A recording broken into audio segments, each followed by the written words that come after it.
Inside Saluki Athletics, presented by Pagliai of Carbondale, the official coaches show of Saluki Athletics. Now, here is the voice of the Salukis, Luke Martin. It's another episode of Inside Saluki Athletics, presented by Pagliai of Carbondale. Here to start off from the coaching staff for Saluki Basketball, D-Red, my guy, Darian Reddick. Coach Reddick joins us.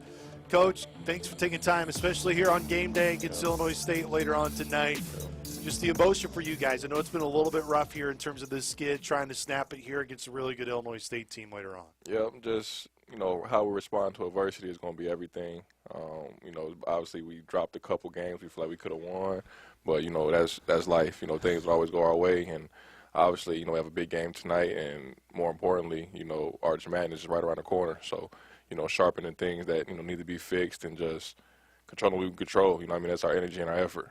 Look, there are things that even as fans, when you're in the broadcaster seat like I am, you guys have played well for a good portion. It's one thing when you get beat and you're like, man, it's hard to find things to really be positive about in a 40-minute span, which maybe was more early January, December for this team, just trying to get 40 minutes, two halves, whether it's, first half was a struggle against Murray. Yep. You guys turned it on, played really well for the second half. Strong first halves, Valpo, Belmont. Unfortunately, couldn't carry that momentum late. Yeah. What's been the thing for you guys as a staff that you tried to put your finger on as a reason for that, Coach Reddick? I think every game is different reasons. I think maybe the first half will come out hot offensively, and I think when you get hot offensively, you kind of go away from things that work. You may run, we may execute offense, perfect. Pass here, reversals. You see a couple go in, that may be I can shoot a quick one now. We're up 13, we're up 15, and you may think okay, I can shoot a bad shot because we have room for error now. But that's how runs start. You got to be disciplined and keep going with what works. And obviously, I think sometimes when we go on runs, when teams go on runs, because we kind of go away from what the game plan was originally. Look, and there's a 50% equation in this too, which everyone, and as you do as a coaching staff for us, you look at from your angle. All Right's a heck of a player. Yeah. We give credit to Valpo too for making their push and their comeback in the game. Same, of course, with Murray and Belmont respectively too. But in terms of just, you talked about those big runs. What do you guys as a team have noticed? I don't know if it's so much defensively, offensively, as, hey, if this is an area we can trip, this is what limits those – what maybe end up being 12-2 runs, you cut it at when it's just a 5-0 run, to limit them to make it not as much as a big run. I think there's a couple things. Like I said, one is just having an awareness, okay, a run is brewing, and let's get a good shot, right? Obviously, how the players have awareness, but I think it's just energy, having that positive energy, man. I think runs are going to happen. Good teams allow runs, bad teams allow runs. Runs are a part of basketball, but like I said, I think it's about how we respond. It can't be where, a team goes on a 6-0 run and everybody just losing their cool, from coaches to players included. I think if we just, remain calm, it's having a calmness when, things are going right. I think that's how you really stop a run. If a run's going on and the coaches, we're losing our stuff and the players are losing their stuff, then it goes from a 6-0 run to a 10-0 run, 12-0 run. If we just remain calm, maybe call a set here, get guys to relax, and okay, no, it's fine. That's how you really end the run, is just being calm and composed. Because of where you are at in your coaching journey, Coach Reddick, you're not too far removed from being a player, which is a huge positive because you can relate to the guys. Exactly. When maybe body language, demeanor isn't quite there, what do you try to do in your role to help that during the course of a game? I just try to remain positive. I've always had a calm demeanor, even as a player. I was never too high, never too low. So I just try to always encourage, even if things, to try to find a way. It's always something you can say to be encouraging. It may be they go on a 10-0 run, but we're only down 2. So it's forget the 10-0 run. We're only down 2 points. You know what I'm saying? Forget everything that's happened. All that stuff happened. We're down 2. Or it could be, we lost last game we lost a 16-point lead, and at halftime we was up 6, and kind of the vibe was man, we just blew a lead. But in reality, if you look at it, we're up 6 going to halftime. You know what I'm saying? So I kind of try to find the positive in every situation, no matter what's going on. What is this team where you go in that regard, where you go, man, we're really good at this? Yeah. What's a huge undoubt strength of this Saluki team? I think the guys, like I said earlier in my first interview, I think we don't have quit. I don't think guys will quit. I never think the guys think is over. I think early on, obviously we was going through a rough stretch where, things were we had some quit, but obviously since we've been playing better basketball, I think the guys always believe that we can win. I think we go into games now like if we play how we're supposed to play, execute the game plan, we'll win. I think our mindset has changed. One of the areas that has been very impressive for me to watch this year has been Coach Nagy's willingness to allow his staff to coach during practice. And not just during practice, but throughout games. You've had a much bigger role. Not that your role's ever been small, but kind of take the fans through a little bit of in January when you guys met saying, hey, we need to shift some things around. What's been an area that you've gotten more and how that's helped empower you, Coach Reddick, because your voice – you are a quiet guy. I will say you're a quiet guy. But you know what? Your voice has no doubt gotten louder and has had much more conviction over the last month. Well, one, I give credit to Coach. Coach Nagy just obviously has a heck of a resume, and honestly, he's taking a big step back. You know what I mean? And even in our meetings behind closed doors, he says, like, he says, I can coach too. Like it's hard to explain, because he's Hawk is doing the defense now. I'm doing the scouts, Tays over the offense, and he's kind of just like basically just just managing everybody. He's like a manager, you know what I mean? But he's a coach too as well, so he also can give his input, and he tries not to step on anybody's toes or anything like that. So I definitely give a lot of credit to him, just taking a step back and just knowing anytime he can. I'm the head coach, it's my way or the highway, but he doesn't do that. And as far as my role, like I'm doing scouts now. So obviously, I'll have certain teams where I walk through the plays and personnel and game plan, which I'm a fan of. I like giving my input because I also see the game in a different way than other coaches see it. Just being a player not too long ago. So I give credit to Coach, and I think it's worked out just early on. I feel like we all feel like coaches are doing too much. Like, we want to make the job easier for him because obviously he's the head coach. You got so many responsibilities, even off the court, just like press and media stuff. And we just feel like he was being overworked. So we said, hey, Coach, like, any way we can help you out. And he took it on. He said, okay, I'll think about it. He went home, and then he came the next morning and said, okay, what's what we're going to do? Hawk you defense, tell you this, D-Red you this. And ultimately, it was his decision for sure. So, what's an area, Coach Reddick, that I think all of us know in whatever job field we do, whether it's mine, whether it's yours, there's no doubt you have strengths and there's also weaknesses. What's an area where you said maybe wasn't a strength of yours as a coach that now after being under Coach Nagy in this year, you're like, man, I am a lot better at this area, whether it's, and not necessarily alluding to your scouts, but more just you as a coach. Where have you felt, man, I've grown a ton this year and I'm most proud about that from yourself and a personal growth? That's a good question. I would say kind of just speaking up, right? Just speaking up, even like in meetings, more so in meetings, right? Like, or even at halftime, like, usually I was, always been a younger coach on staff. So usually it'd be, we go into a halftime of a game at my former schools, and it's kind of like, all right, head coach says his piece, the guy who scouted is will say his piece, then maybe, the associate head coach will say his piece, and I'm just there, you know what I'm saying? Like, if you ask me something, I'll answer the question, obviously. But now it's like I'll come into meetings with I'll share my thoughts, you know what I mean? And then Coach, and I think it starts with Coach actually listening to me, give me confidence. Even like my first week here, I would say something, and he was like, "Nah, that's good. I like your points." And like he gave me confidence. So now, like in halftime, like last game, I see something wrong. I was like, "Hey, Coach, I think we should do this." Instead of him having to ask me, I think I'm just way more confident, comfortable, just speaking up. And knowing that what I see, it can help and it's right. We got Jarrett Hensley coming on the show because he's the lone senior that's being honored tonight. JH. Jarrett, you look at his rebounding numbers over the last 5 games, Coach Reck, it's almost 10 rebounds a game. And that is the ultimate indicator of whether someone is absolutely just playing hard. Jarrett's doing everything he can. Yeah. I know his shot has not been falling at the clip that he wants it to. I don't even know if it's so much of a message, but what do you guys do as a staff to tell him, keep going? Because we have all seen it. You guys see it every day. That shot is eventually going to fall, but ultimately your motor, that's going to win us more games here down the stretch than end up hurting us in any way. Yeah, we just try to tell them, everybody the little things matter. And Coach's message in summertime has been like, your offense won't dictate your playing time, right? We need guys that's going to rebound and defend to win. So Jared taking the efforts to just get them rebounds, is big. I mean, he trusts us and he's buying into it. And obviously, he's a tremendous shooter. And I was a shooter too in college, and I've been in games where like I can't make a shot, and impacts the other side of the floor. I would stop guarding, I would stop rebounding, all it because I can't make a three-pointer. But, you know, you just got to stick with it, stay confident. He gets in the gym every day, and he got to understand that his rebounding and defense will win us more games than, you know, him making a three or two. You know what I'm saying? So just keep doing that. Trust your work, and Jared, he's going to play big for us down the stretch. I know he is. I know he will. People will look and they say, man, you know, 2 games left, last home game tonight against Illinois State, and then the conference tournament. But if you do things right, Coach Reddick, there can still be a lot of basketball left. For sure. You know that as being a former player too. And it's not so much, everyone's like, man, what's the message? It's not so much the message that really matters as much as the performance and the guys on the floor.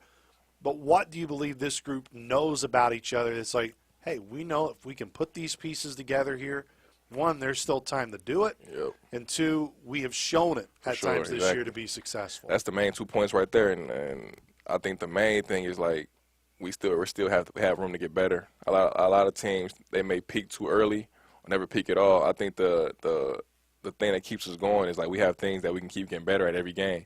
And I don't think we have a moment yet where we're seeing, like, man, that's a full 40 right there. And I think we're getting closer and closer.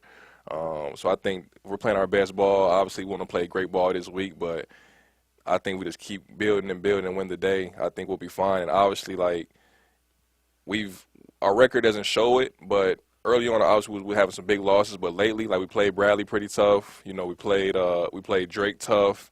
We've seen the top. We've seen everybody in the league, and I feel like no matter what the results said, it was always like, if we did this, we could have won. You know what I'm saying? Which is a cliche saying, but I really feel like any day, like, you know, the Salukis, we could compete and win a game. Look, and I know your mindset is Illinois State tonight, and it's a scout that you have. Man, the Redbirds have played well, and they going on the road and beat Missouri State after they just beat Bradley at home. You know, Kinzinger has been an outstanding player all year. He's kind of now been even more famous with the finishing the Bradley game with the cut in his eye.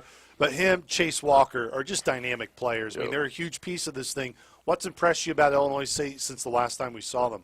I think the main thing is you guys will see tonight is just their pace of play on offense, man. When, you know, they catching that ball, they hit the shot, drive, or pass it, swing, swing, swing. You know, guys know their roles. You know the Ty Pences, the Wolves. You know, those guys, they're catching and shooting or driving and keeping the ball hot. And obviously, like I said, you know, Kinziger, he's a shooter, can make plays. And big Chase Walker, everybody think he's just a dominant bruiser, which he is, but big fella could pass the ball too. You know, he used to being trapped the whole game, and he knows how to, you know, break through traps and find the right read. So I think they're a really, really well coached offensive team. They got up a lot of threes the last time, and O'Doherty was a big piece of that too. And he's kind of been in and out with injuries at point in times this year. But in kind of and I know it's kind of a hard question and a broad question to ask, but what do the Salukis have to do defensively well against Illinois State, knowing how efficient they are and how well they really pass the basketball? A couple of things we emphasizing tonight will be on our traps, you can't get split. So a lot of times, you know, if you go in the trap and he splits the trap, it was no point even trapping. You should just stay home. So you got 2 guys on the ball, trapping has to be physical, where you can't split. You know, I think that'll help us, right? Because they do a good job swinging. But now, once the ball is pass from the post, we have to defeat the scramble, right? And basically, that first pass out, you have to close out and stop the scramble. If Chase Walker passes the ball at the post and we close out and get blown past, now we're still scrambling, having to help here, we're going to be in trouble because they all can shoot and they all can pass. But if we trap Chase Walker hard, make him throw a live pass, we can close out and just guard and stop the play there, and no scramble, we'll be fine. But you'll see if Chase split them traps and snapping the ball, straight line pass, we got to close out here, jump at a pump fake, and we're running, constantly scrambling. That's how they want to play. We want to trap, get the first pass out, close out, stop ball, you know, and let's play from there, 5-on-5. Well, tonight, 7 o'clock, pregame coverage for us on the Saluki Radio Network will begin at 6. And, of course, Jared Hensley will be on our pregame, so we hope Saluki Nation comes out and supports JH on his senior night as well. And I've been told, you know, we're going to try to possibly, you know, pub these up more, but I've heard Darion Reddick in manager games has been something worth watching. Do we need to get some cameras in person to see this on full display? We do. We had one at UIC. We had a good performance. Not just me. We got Will V's out there, Tate Gibbs, Alex. Yeah, like we got a squad. Even Riley. We have a squad. You know what I mean? So yeah, definitely we're trying to get some more lined up before the year is over. But yeah, we got a nice little squad out there for the manager game. Well, I know because I used to be there. I know Indiana State at times will stream their manager game. We want that one. I've heard that's one that could be on display. I'm about to go run right now. Get some cardio I know those guys over there. You know, I may join their broadcast crew for it, so don't let me down. Oh no, I'll be ready. We'll be ready. We'll be ready. Do not let me down. We can't go back to Terre Haute and not perform well. That's for sure. We'll be ready. Coach Reddick, it's been great to get to know you this year, brother. Yeah, appreciate you. Thanks so much for coming on the show, and good luck tonight against the Redbirds. Appreciate you. Once again, that was Darion Reddick. We're going to take a break here on the show. When we come back, the senior Jared Hensley joins us. This is Inside Saluki Athletics, presented by Pagliai of Carbondale.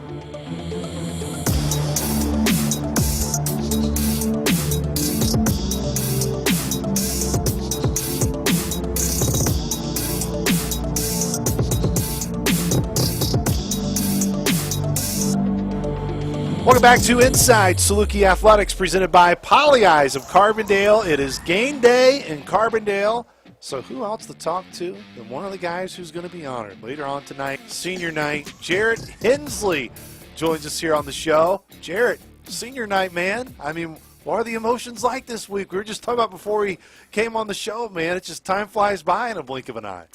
Yeah, man, it's crazy. Kind of a lot of emotions. Obviously, team is prepping for, a big game tonight. And, I have been thinking a lot about that. But, when I sit down and, do stuff like this, it kind of makes me think of, when I first got here, not knowing what to expect, not hearing everything about the, Banterra Magic and the fans and all of that. And then just be able to experience for 2 years, like we were talking about, it flew by. And, I'm just, my emotion I think about the most is just being grateful, being healthy, being able to compete this whole season. And, through the good and the bad, I'm just grateful to be able to wear a Saluki jersey. I mean, the ride you've been on, let's just think of your time here when you got here. It felt like it was 5 years where you couldn't play because of how long you were out. Yeah. Then you're finally able to come back, play, help the team out. I believe your first game was the Wichita game on the road, which ironically was just right down the road from where you grew up, to then having the wild ride of last year where mostly a role player. This year, you've been a starter. Yeah. What are you most proud about, Jarrett? When you look at yourself now and you see yourself today, where do you go, man, I'm proud of how far that dude's come in his time here? Yeah, I would just say, man, just my love and my passion for the game. I think I'm most proud of that I still have, that I still have my values, my principles, just coming in, working hard every day, trying to figure out how I can get better, through, whether last year playing a lot or not playing a lot or having a good game, having a bad game, and to coming into this year, playing, but whether it's being consistent or, just trying to do my part to help the team, I'm still in love with this game. I still love waking up, working on my game, talking about it, talking to my friends about it, talking to my family about it. So I'm just most proud of just that I still have that love that I did when I was a kid when I first started playing this game. What have you learned more about yourself this year, Jarrett, due to, not to say you haven't played a ton throughout your career, you've been at a lot of different stops, but this is the first year where you truly had, I would say, a significant role, where a good chunk of possessions and a good chunk of what your team does goes through you. How you've responded to that, and what have you learned more about yourself this year maybe than years prior? Yeah, I love it. I love it. Like I said, man, I've worked countless hours on my game, on myself, on my mental, my physical. So just learning, to be able to handle all of it, handle coaching, because now, you're playing, your coach is trying to coach you how to get better while you're playing. So you got to take, those and just those notes and reps that he's trying to give you and put them into the game. And it's the same thing with playing, when I'm in the game, learning tendencies, where I like my spots. How do I, get to my spots and finish, and what I need to work on through the game of just, offense and defense. So it's helped me, figure out what I need to work on, even for my career going forward, what I need to work on, how do I become a better player, and what I'm doing well. So it's just been a really good, honestly, learning experience for me, just to learn and grow as a player and as a man and as a leader. Everyone, they see me, I'm an old guy, and they make fun of me, but just to have that chance to lead these young guys, because we got a really, really good young core, and just trying to, I guess, just make an imprint on them, and so when I'm done, I'm watching them play, they're going to be killing. When you think back to last year, of course, there was change in the off season. Coach Nagy comes in, program, all of that. Mm-hmm. You had options to also go to other places. When you think back to saying, hey, I wanted to come back to SIU, has it been everything you'd want it to be, that you would still make the same decision if you could go back? I mean, for sure, obviously I want to win. I want to win, and, the season is far from over. We still got opportunity to win in the postseason. But, no, I feel really indebted to Coach Nagy. I know obviously he's playing the guys they think he's going to win, but just for him to take a chance on me, being an older guy and him wanting to win and showing, his competitiveness, I really appreciate him giving me an opportunity to be a leader, to play through mistakes and to just be my last year, just play for the Salukis. I really I feel like I owe him in a way, and I'm really grateful for him and the coaching staff for just kind of working with me every single day, helping me get better, to even help my career when I'm done. So when I'm done here, so I appreciate him a ton and just all the coaching staff for sure. As you head into this game tonight against Illinois State, I mean, we don't need a reminder how the first game went in terms of how tough of a night that was there in Bloomington Normal, and doesn't even get into having to stay the extra night because of all the bad weather, et cetera. 31-point loss. It was a really tough afternoon for you guys. What needs to change here in round number 2 here tonight, Jared? Knowing it's been a long time as well. That was early January. For sure. I mean, obviously, like a lot of X's and O's, how we guard their stuff, how we stop. They're two really good players. They got Kinziger and Walker. But I think the biggest thing for us is just confidence. I think when we were playing them going into normal, we didn't really know what we were as a team. We kind of struggled, and they played really well, credit to them. And I think now, even though we're on this skid in games of losing, but I think now we have a confidence that we can beat anybody, we compete with anybody. So I think we gotta come tonight with a winning mindset of we gotta play harder than them, we gotta want it more than them. And I'm sure gonna play hard. It's my last time playing in Mantera, so just having that mindset of coming out with a win, and we still got a ton of season left, and we need to start picking up momentum. And this would be a big time win for us if we can pick momentum for sure. No doubt you guys have put in the work to improve, especially since early January and definitely December. And you guys are a completely different version of yourselves from early on this season, Jarrett. But now, even though there has been frustrations, you guys are in the middle of a losing skid right now. It's not that all 40 minutes have been bad. Yeah. It's been trying to stack somewhat as close to 40 minutes as you can. I can't remember what Coach Hawk said, and I think you may have brought up on our show earlier this year, where you don't need 40 minutes of excellence. You just need 35, 36 minutes of good and then 4 minutes of excellence. Trying to get to that point, I know that brings a lot of frustration. So how are you guys working through that frustration level of not letting it boil over of, man, we're right there, we just can't get over the hump. Now you just got to find a way to put two halves together. Yeah, I think, the first thing that we got to do is, one, stay together as a team, trust the coaches, trust each other as players. Yesterday in practice we talked about trust each other, in the rotations or in help or, when we're in transition, be able to trust each other on defense and on offense, where the guy is going to come. And then I think just to be able to play together as a team and get through adversity is a big thing for us. Staying together when, stuff may not go our way, or late in the game when it's wild and people yelling at each other. Being able to stick together and kind of have a level head, because we've been through plenty of games where we gave up leads, or we can feel a team's momentum shift, and I feel like sometimes we handled it well and sometimes we didn't. So I think just going forward, we just got to stay together as a team and handle. Basketball's a game of runs, so we got to be able to handle the other team's runs.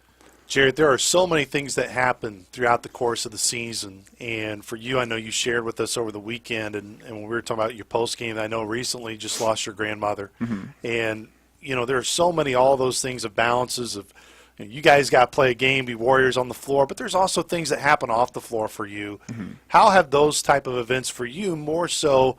You get to cherish the time that you get to be able to be a player, something I know your grandmother obviously was really proud of you of, obviously your family. those are things that you just can't take for granted, man, and take those opportunities when you get them. Yeah, I mean, yeah, it's crazy, you know, when stuff like that happens in your life, you know, you kind of want to pour into basketball even more, you know, because obviously you're hurting, and, you know, I'm trying to be there for my mom and her family, and, you know, obviously my focus is, you know, on the team. So it's just trying to have a balance as well, but, man, I need basketball, you know, it helps me kind of, it's like therapy, kind of helps me get my mind off of stuff. But I think another thing too is just to be able to play, and when my family is watching the game, to see me play, like, it gives them even a little bit of, you know, comfort when they're mourning or everything. So that's a big thing for me, and everyone else watching, you know, if they're going through a tough time. You know, basketball, we're in an entertainment business, and just to be able to play and kind of bring light to someone's life, you know, is amazing and enough for me to keep going. It's an area that not all of our fans get the opportunity to see, and it was something I brought up on the radio after the game on Saturday. Was, even though the result wasn't what anybody wanted, tough home loss, yet you were one of them. Many of our guys still will stay around the court, shoot with the little kids who are on the floor, still be with them until they go on their way, sign autographs, whatever the case may be. How much are those memories will you hold on to most, Jarrett, and what that means to you to spend that time with young fans who hopefully will grow up to want to continue to be Saluki fans, because they'll remember how Jarrett Hensley, Damian Mayo, and so many of you guys treat them after these games? Yeah, man, it's wild. You know, I think in the position I'm in now, and just everything I've been through and played, and your focus is on the game and all of that. But just thinking back to when I was a kid, you know, my heroes, and, you know, just be able to touch and see you know, a high-level basketball player was amazing. And now, fast forward, I see a little kid with a Hensley jersey on. I mean, it's just, you know, it's hard to put into words, honestly, but I think it's just all about, you know, how you carry yourself. You know, obviously when you lose or a tough game, you know, you don't want to talk to anybody, but, you know, those certain kids, you know, when they interact with you, they're gonna remember that for the rest of your life, you know. So just be able to sign an autograph, take pictures with them, they're going to remember that. Even if, you know, 20 years from now they don't know who you are, you know, they're still going to remember going to SIU games and interacting with, oh, yeah, like, I got to talk to some of the players. It's just to be able to, you know, like, touch them and just be able to, like, touch their lives and kind of inspire them to maybe even be better than you were. So that's what it's all about for me.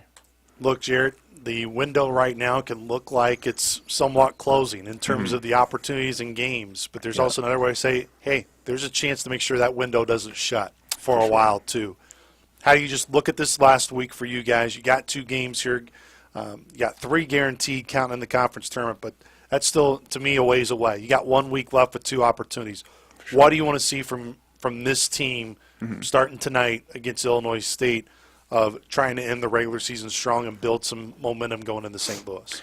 Yeah, I think just getting our swagger back, getting our confidence back, playing hard, you know, making plays, diving on the floor, getting block shots, getting rebounds. You know, I think just playing with that confidence and that swagger, you know, even when we mess up, you know, playing through it, and just getting stops on the defensive end. I feel like, you know, it's kind of slipped for us. I think our offense hasn't been too bad, but I just think on the defensive end, just being more focused, you know, coming back to our habits and our, you know, our principles that we work on every single day, and just executing the game plan. You know, Coach and his staff has put together some really, really good game plans for us to go out there and execute, and it's on us to go and, you know, execute the game plan. And I think once we start doing that, we can get stops, and we can be able to stack wins, and it'd be a big one for us tonight, just to get our confidence back and our swagger, to know, like, okay, we can compete with anybody, which we know we can, but to be able to do it is a difference. And if we were able to do it, it just helped us a lot. This is a question that is no doubt better to ask probably when officially it's the end of the season, all those things, Jarrett. But for you, with it being your senior night tonight, years from now when people go, Jarrett, what was it like to be a Saluki? Or what does a Saluki mean to you? What would you say? What would your answer be of, this is what a Saluki means? To be a Saluki, this would be my definition of what a Saluki is. Man, I would just say just passionate about the game. On the defensive side, I think more, you know, the fans love defense. The coaches I played for, they've loved defense.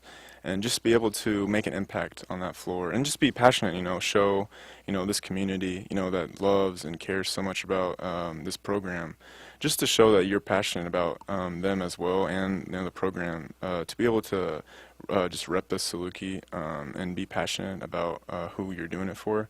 I think, to me, that's what it means, is to be able to play with passion and, floor burn you. Just get on the floor, get stops, and just be a winner. I feel like that's kind of what a Saluki means to me.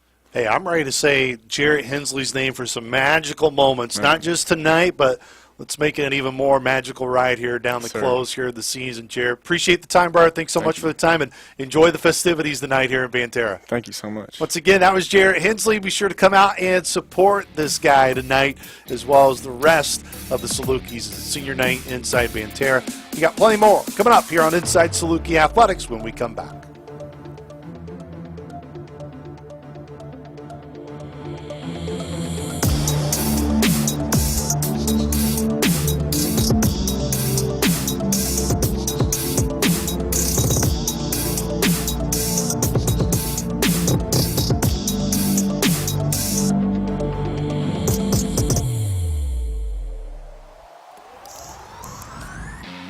We promised we'd have him on for Indoor Track and Field Championship Week. Of course, it gets started on Sunday in the Windy City of Chicago. Coach Jones is here to preview the Indoor Track and Field Championships for the Salukis. Coach, it's good to see you, brother. Championship week. Yeah. Countdown begins. We have approximately 6 days before we get into actual competition. So by next Monday, we will be crowning some folks here. Hopefully that's the plan. Yeah, no doubt. And I know it's been an indoor season for your group. Take Saluki fans through of what the indoor season has been like. What's been a big positive that you feel you've been able to get out of your 4 meets since January? Yeah, so, it's always every year is a little bit different in terms of the preparation, in terms of the level of competition.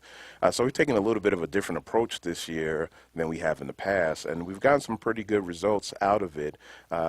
We are, as expected, if those that are in the track and field world know, you want to peak at the championship time. So I think we're doing all the things. We have done everything necessary to have a really good showing this week, and those meets that we've run and competed in January have helped put us in the right space, right headspace and right physical space coming up for this week.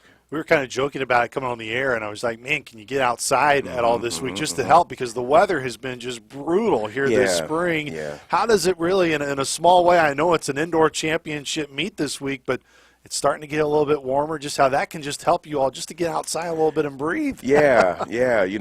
Fortunately, we do have a pretty good indoor facility here, so it didn't really prevent us from training too much outside of the campus closing and things of that nature. But even then they made some concessions where we didn't have to stop training much. But with the weather being nice this next weekend or these next few days, really unseasonably warm for us, it's good to get outside. It helps mentally, just to get some fresh air in the lungs from time to time as we prepare for the championship. So there are about 2 days that are going to be in the 60s that are beneficial for us these last few days as we kind of put some fine tuning and get the bow tied on stuff like that these last few days. We've talked so much about Xavier Preston, of course, the year that he just continues to have and the type of personality that he is and the expectations for him.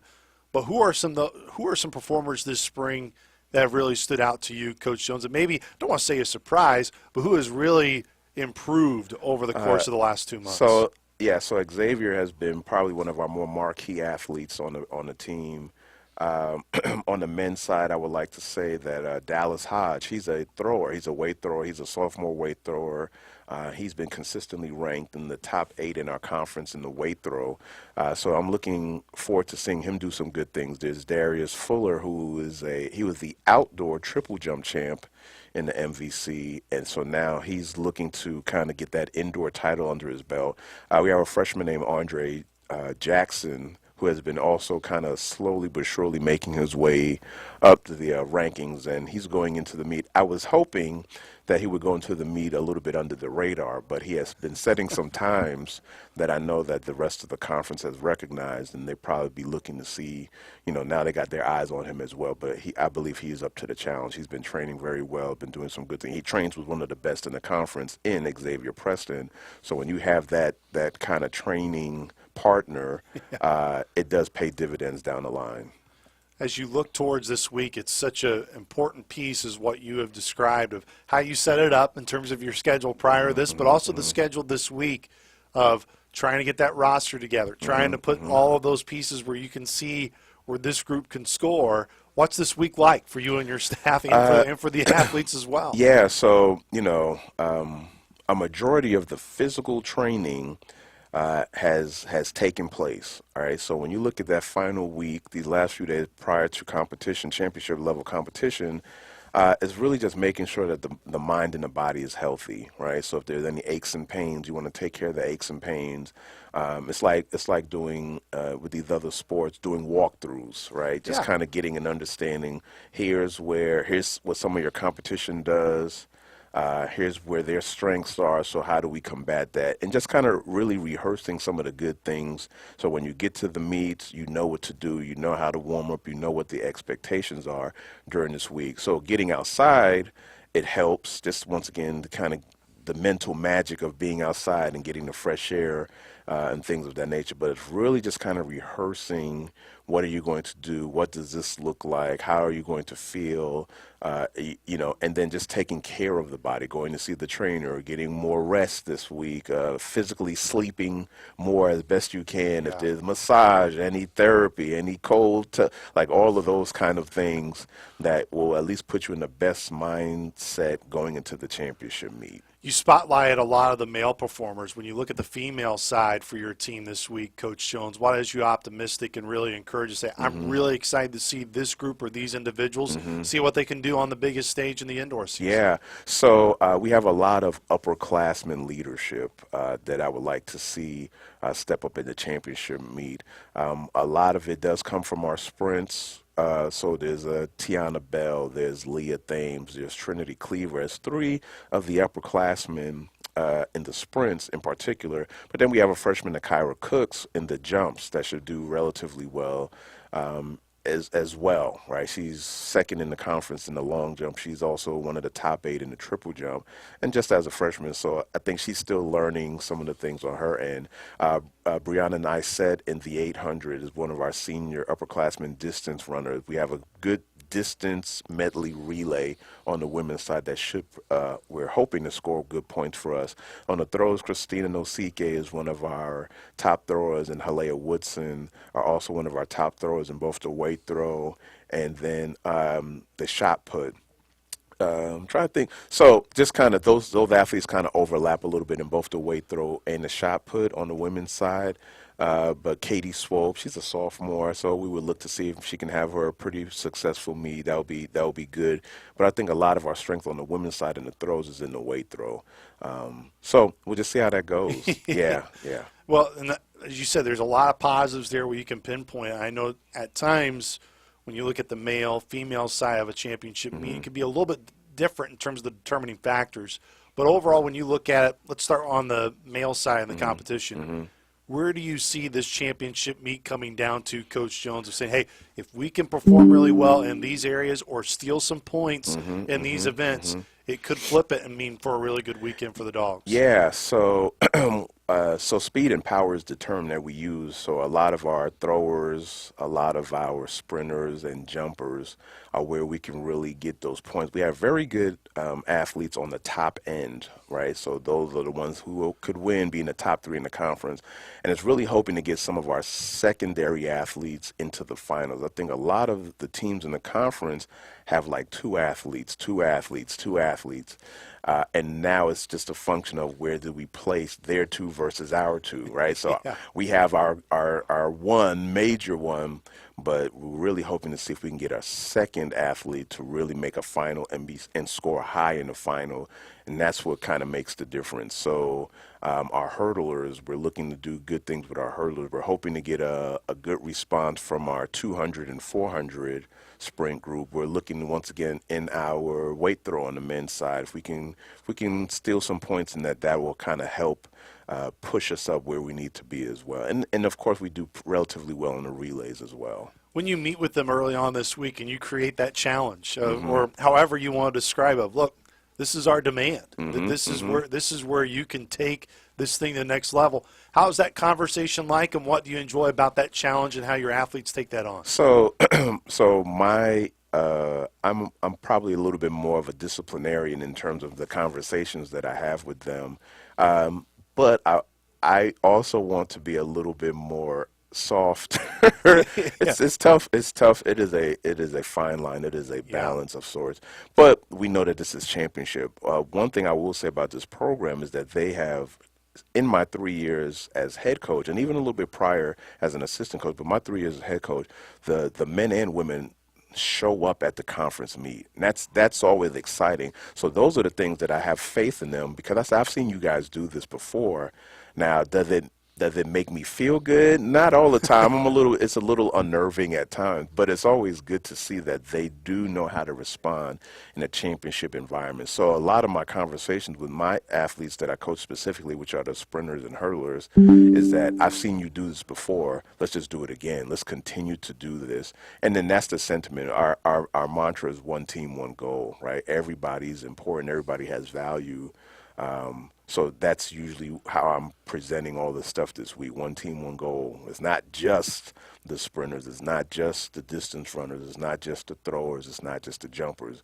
It's one team, and we all have one goal, and that's to win. I know Indiana State's really had a stranglehold on both sides for the male and female here over recent years, Coach. I know they, of course, are going to be a factor this weekend. When you look at the league, what encourages you about the strength of the league and the competition that you're about to go into, and how it will be really good competition this weekend?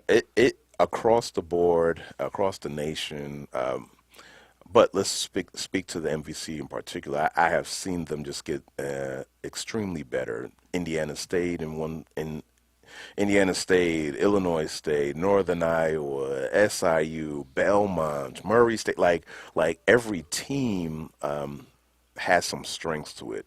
And it has gotten progressively better over the years. So those are the things that I'm excited about, and I look forward to. And I have to share with our team as well, like, hey, this is the championship, and you would expect that at a championship level, everybody's going to give their best. And we have to respond in kind. We can't assume that the things that we've done in the past are going to be as successful as they will this year, because every year is different. So for me, as a former athlete and such, I'm always excited to see people step up. When I look at being a coach in this conference, seeing the progression of everybody. It's not just the Power 5 programs that can really run well and compete well. We can do the same thing. So I get excited to see that. And then this championship just brings out the best in everybody. You know, it's not that you don't just look great on camera as it is now, Coach Jones, but this time next week, if we could have some hardware with you, that'd be nice too. You know, that'd look really sharp. It would. And you know, it's funny, they don't give the coaches the hardware. The kids get the hardware. So, and that's I say that too. Like, hey, I don't get any medals, so you're running for your medals, and whatever it is that you want to do, that's for you. They don't make a coach's part of this, so that usually motivates them as well. You know, no question. Well, regardless of who we have on next week, let's have some awards to showcase next week for the Salukis. I know it's going to be you and the team's goal. Coach Jones, it's always good to catch up with you. Thanks so much for the time. Appreciate it. We look forward to watching you next weekend, and then we'll get we'll get right from the indoor to the outdoor season soon enough. Yeah, soon enough. As we enter March, by the end of March, we're already outside. So that's what it is. It is crazy. Yeah. That's Coach Jones. We got more coming up here on Inside Saluki Athletics, presented by Pagliai of Carbondale.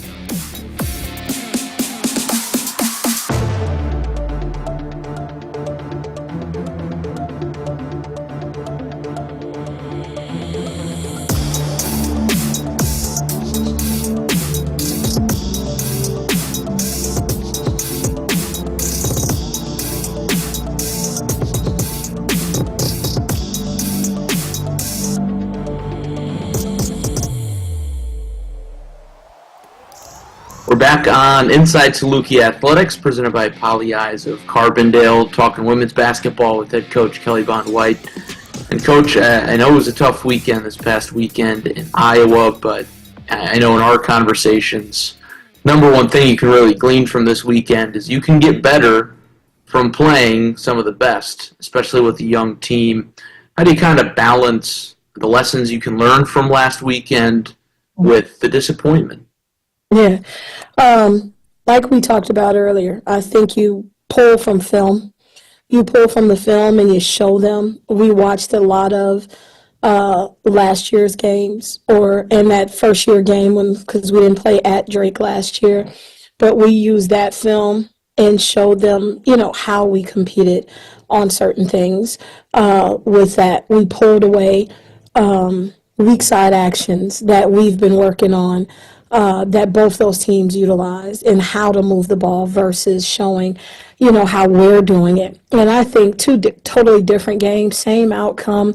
But we talked about the cutting. We talked about how hard Drake's players, cut, and how intentional they were, in certain things. And when you get to that level of program that we're aspiring to get to, that's what it takes. It takes those details in there. And so some of our older kids, communicated that, as well. I did after that game. I thank Tierney after that game because she tried to give me everything she had. She was vocal. She gets it because that clock, is winding down, and she's almost turning into a coach. The lens that she's looking through is kind of coaching-esque, right now. So she gets it a little bit more. But like you said, the disappointment is still there. But the disappointment sometimes is not just in the execution of things. For me, what we talked about when we stayed in the locker room, our plane was late after that last game. And the things we talked about is what we've been working on all year, is how we can't let one thing compound the next thing, and how we can't drop our shoulders and quit after we fight, for extended periods of time, and then something goes wrong, and we just got our heads down, still thinking about, 3 plays before that. So those are the things that we take out of that. Gave the girls Sunday off. First time we've had a Sunday off in a long time. Had them recharge, restore, and then came in today and turned the page for Belmont. With Tierney Brown, you bring up the leadership point, and so often, whether it's here on Inside Saluki Athletics or in our pregame interviews, we talk about player development with a lot of the younger players, but I think Tierney has really developed as a leader. Just kind of walk us through that from a coach's perspective and how much she's developed that aspect of being a leader in the locker room. Well, it's been, like I said, it's been intentional. It was a challenge. Tierney came to a crossroad at the end of last season, and she had to decide, hey, do I move on or do I want to come back for my senior year?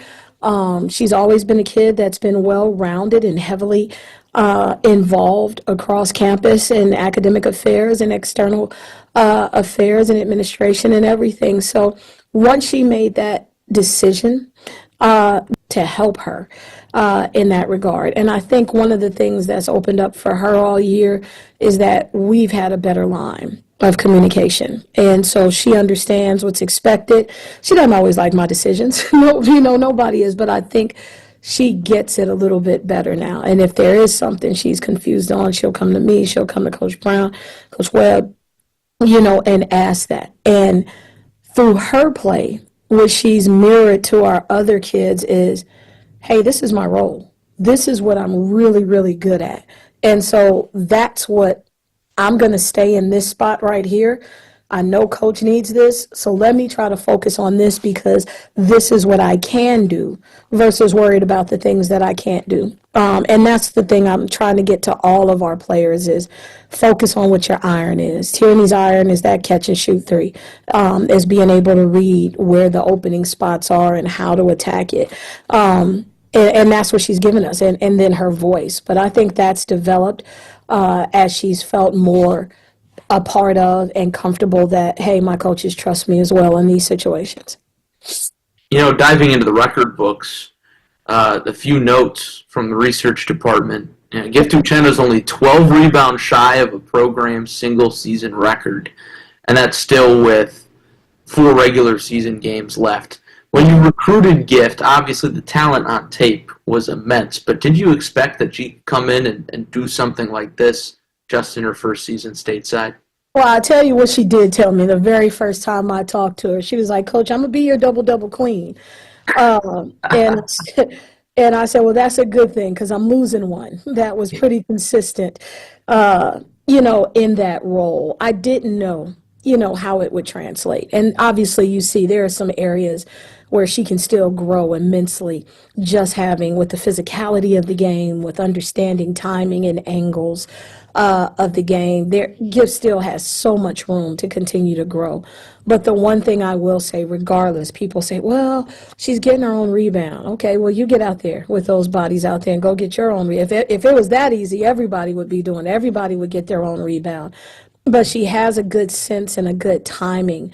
And you do give her flowers on that because she gets us extra possessions in those. Her last couple of games, her turnovers have been down in that as well, and that's an area she's trying to focus on as well with moving people around. But I mean, like I said, we were hoping we would hit on at least one, actually more than one if I'm honest. But in that category, we knew what we needed, and we originally were bringing Gift in to play the 4 position, but we had at the last minute we lost our 5 player that we were recruiting, and Gift was used to playing that position, so it worked out.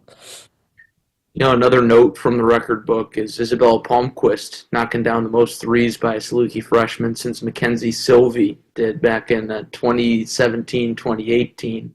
And anytime you're in the same sentence as Mackenzie Sylvie, that means you're doing something right. I know Issa's had some ups and downs this season, but how encouraging is it to hear something like that? Man, I want Mac to come back and love on that kid. Come on back, Sylvie. Come on back, Mac, and love on that kid and just let her know because she is equivalent to a high school kid, coming out. So she's a true freshman coming in, and the physicality of the game is different for her. And so even with some of the teams that we play with the closeout speed, that's a little different. You'll see her percentages drop. But one thing that we've supported with her all the NBA mentality, hey, you're my shooter. You got to have the mentality that the next one is going in. And now as the season has progressed, you've seen her handle. We've gotten rid of that little extra step, the European extra step that they were calling a travel early on. And so honestly, she's one of my best attackers to the rim. Now we're working on getting her squared and up, but anytime, like you said, you're talking royalty right there, SIU royalty there, and I do think the kid has an extremely bright future. If we can look back and say, hey, those record books keep adding like Mackenzie did, then, hey, we're in for a bright future with that kid. But I'm excited. I am excited to see what the future holds for her because I keep her out there. I play her way too long. There are times where I get the record sheet at the end of the game, stat sheet, and I'm looking like, oh my God, she played 38 minutes, which is entirely too long. But I trust her. And she makes some good reads, and now I need her voice. Sometimes she's in the right place, and her teammates will talk her out of it, and she'll move and be like, no, you were right. And she was like, well, I thought so. I just didn't want to say anything. But again, that's all part of being a freshman. And you know what, Larry, something I read to our kids today. I pulled up the top 8 teams in our conference in order where we are, and there's only one that's playing a freshman any extended minutes. None are in the starting lineup. One has fluctuated with another graduate student in there. But I told my freshmen, I said, you're getting an experience of a lifetime. When you look around the country, there's not many freshmen playing. And in this league, there's 29, I believe, old folks graduating that they better not find more eligibility with. But I told my young ones, I was like, guys, this is who we're competing against. And if you take advantage of it and don't keep finding that joy, keep finding a reason to show up and come back and keep getting better, then you're going to be this in a minute. It's just going to take a minute. It doesn't happen overnight. Does anybody like losing? No. No. Am I satisfied? No. Do I hear the chatter and all that? I block it out. Just like I tell my kids to block out the outside noise. It's about the woman in the arena, because we're the only ones that can have an impact on what's going on. But you got to just keep working, and you just got to keep getting better. And so those are the things that we try to show them as a new season is about to approach. And as we are working on seeding preseason, we were picked 10th, and that's exactly where we sit right now. I said those people aren't just guessing. Those are educated guesses based off of what's returning in the league, where games are played. And it's just our job to keep getting better, keep getting better. And like I told you, I'm about to walk out of here recruiting, in a minute, and keep building on top of this. No doubt about that. It's so much a timing game. Real quick, at Belmont on Thursday, at Murray State on Saturday. This is the toughest 4-game road trip anybody could draw up on the Valley schedule this year. But, going into those 2 games, what's got to click? Man, we got to play. We played Belmont very well when we got here. There was probably a 2-minute and 30-second stretch that bust the game open at the end of the third quarter. And that's what we're dissecting. That's what we're trying to get rid of, because I believe the game was hit 54-54, and then they went on a run at the end of that. But when we went back and watched the film of how we executed, what they did, the adjustments we've made, off of that, planning on how they're going to guard us in that, how we got to the free throw line, the open shots, it was a full effort. Yeah, we had Sequoia and Janiyah. At that time, Sequoia pushing the pace, Janiyah hitting a couple open shots, up top. But we got kids that can fill in, and they're going to have to step in. Now going on the road, we got the AU League going on down there, and some of my former players are in there that they're bringing some WNBA girls over to talk with our group, on Wednesday. So I'm excited for that, just so they can see what that next level is about and see that, hey, you know what, they're running some of the same stuff we're running. Their coaches are telling them the same stuff, and they just got to persevere. Some of them are thrown into new situations that they've never been in, being traded, and all of that. But that's what it presents. And then you got 1-day prep, for the best scoring team, in the league. And again, you just go out there and you got to defend. It starts with transition defense, and it starts with our execution on the other end. So as I told them, those are two of those. You got Murray, and you just went through the other gauntlet that's at the top, of the league. And some of these teams are still fighting for postseason berth, but we're all fighting for seeding, moving in, headed to Evansville for the Missouri Valley Conference. So make no doubt about it. Our kids understand that they're still playing for something. No doubt. Coach, as always, thanks for the time. Best of luck recruiting, and thank you. We'll see you later this week. Thanks, Larry. Appreciate you. This has been Inside Saluki Athletics, presented by Pagliai of Carbondale. The preceding has been a Learfield presentation on the Saluki Sports Network.